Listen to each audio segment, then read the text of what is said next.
Hello, it's Sian White, Rootstech Ambassador from Australia here, and with me this afternoon I have Dr. Penny Walters from the UK. Penny's a psychologist, a university lecturer, she's an author, she's a genealogist, she wears many hats. And Penny's here speaking at Rootstech 2020.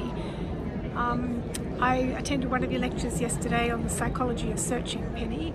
How did you come up with that title?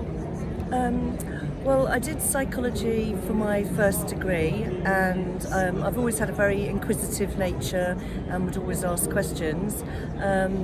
Then I went from psychology into running National No Smoking Day, and from there I started wondering about the ethical dilemmas involved in trying to persuade people to stop doing something. So I was running National No Smoking Day for many years, and people would say, "Who do you think you are telling me to stop smoking?" when you're actually giving them the reasons why they might want to stop smoking. And the dietitian would be talking about healthy eating, not dieting. So my PhD looked at ethical dilemmas. So because I'm adopted, people often used to ask me, "Have you ever found your real family?" And that used to really irritate me, because I used to think, well, I've had my real family for all these years, what do you mean? So it was only after I gave birth to my first child, who was my first biological relative ever in the world, and I laid on the hospital bed thinking, hasn't she got little fingers, and look at that little nose, and she's so sweet. And then I started thinking, I wonder if a lady laid on a hospital bed thinking that I'd got a little button nose and pretty eyelashes or whatever it was that was cute.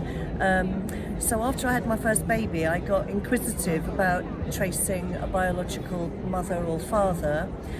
And whenever I watch on the television these tracing programs, they always have really positive outcomes, but sometimes it's not such a romantic reunion as the television portrays. So whilst I've been doing two trees for about 30 years, one is my normal tree and one is my biological tree, I've been quite shocked as to the amount of information that some people have got on public trees that are somebody else's secrets or lies.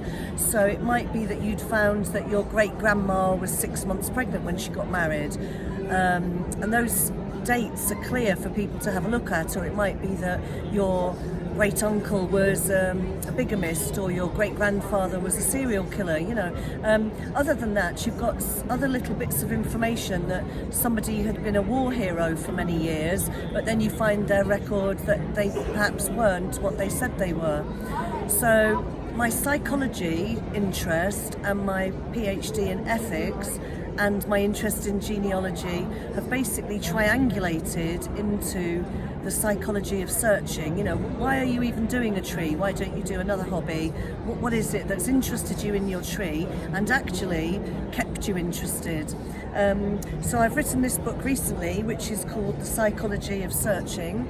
So this is available on Amazon. This is asking, who are your relatives, and if you find a second cousin 3 times removed with a DNA test, are they actually your relative? And if through DNA testing you find half siblings, or you find that you've got unexpected ethnicity results, these are all informing why you're searching.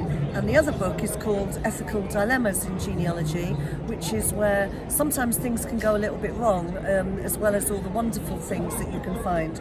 So with that, it might be that your dad is not actually your biological father, or you're just happily constructing a tree and suddenly a half sibling appears, or a first cousin, and you think, well, I've never even met this person before.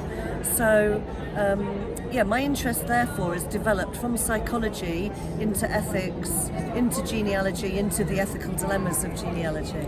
Well, it's fairly inevitable, isn't it, doing genealogy, that you're going to come across dilemmas, ethical dilemmas. I mean, it's just unavoidable. Where do you think, because Rootstech's theme this year for 2020 is the story of you, and when we tell our own story, inevitably we have to tell somebody else's story because it's part of ours. That's true.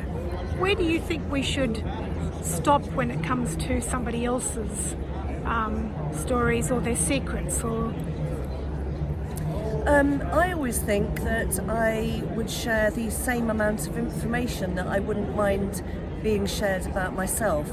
So if I didn't want my address online, I wouldn't put other people's addresses on. If I found that somebody had certain secrets or certain lies, which I would feel upset if somebody had exposed those, then I wouldn't put those on my tree either.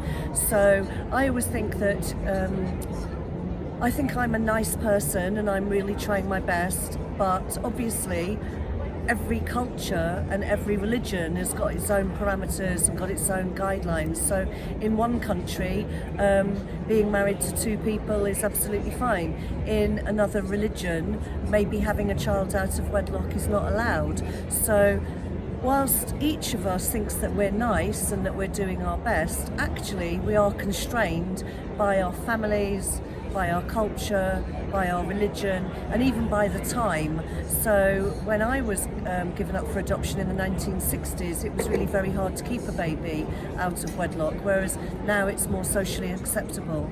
So the interesting thing about psychology and philosophy and ethics is that there aren't any answers, but what I'm finding is that many genealogists work from home and work alone.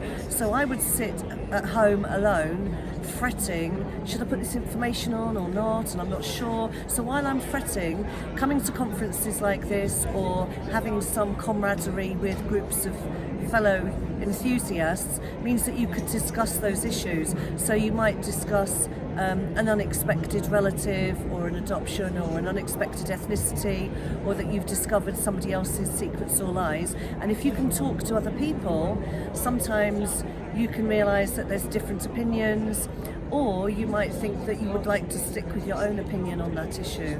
So there aren't actually any answers to these ethical dilemmas, but some people would say the truth is the truth, or DNA doesn't lie. But my guideline would be how upset or not I would be with that information. So I know you've done a DNA test and you found out you had 91% Irish. How much of your story did your DNA test affect your understanding of yourself or your own story? Well, because I'm adopted and I'm very English, finding more than 90% of one ethnicity, I just thought it was a great joy. I was so excited, and suddenly my brown hair, my blue eyes and my skin colour all made sense then. So I immediately jumped on an aeroplane to go to Ireland, because from my city it's not too far at all, and was squealing, I'm home, you know. So the Irish people wouldn't have known what I was on about, really. So an interesting thing with being so excited with your ethnicity results with DNA testing is that are you culturally appreciating that DNA result, or is it cultural appropriation? So my Irishness has come from the Irish potato famine. So somebody comfortable in England running around Ireland saying that they're Irish could offend some people. I was overjoyed because I'd got a whole ethnicity basically, and it really informed my story. So for me to find records that my ancestors had left in the 1850s meant that I've added the Irish potato famine to my story as an explanation as to why they moved, because most of them went to America as domestic servants, and some of them went to coal mines in South Wales. So I've descended through the coal mining South Wales diaspora person. Yeah. And your children have done DNA tests, have they, as well? And how much has that affected their understanding of their story? I've got 6 mixed race children, and they have found it very interesting that their Jamaican grandfather, their DNA has come back as Ghanaian. So they were expecting the word Jamaica in there because that's where their granddad comes from. He comes from Jamaica. So it isn't Jamaica, it's come back as Ghana. So if we insert some assumptions into that story, Ghanaian heritage in a Jamaican person has got some implications of an enslaved ancestor. So they'll actually quite upset my children that whilst they've done slavery at school as an academic topic, they hadn't fully connected with that being the story of many Jamaicans. It was somewhat confronting for them. Okay, Penny, well look, thank you very much for speaking to me today at Rootstech, and it's been lovely talking to you. Yeah, it's been fantastic meeting you as well. We've And been Facebook friends I for a look while. forward to seeing you at Rootstech London. Yeah, thank you very much. Thank you.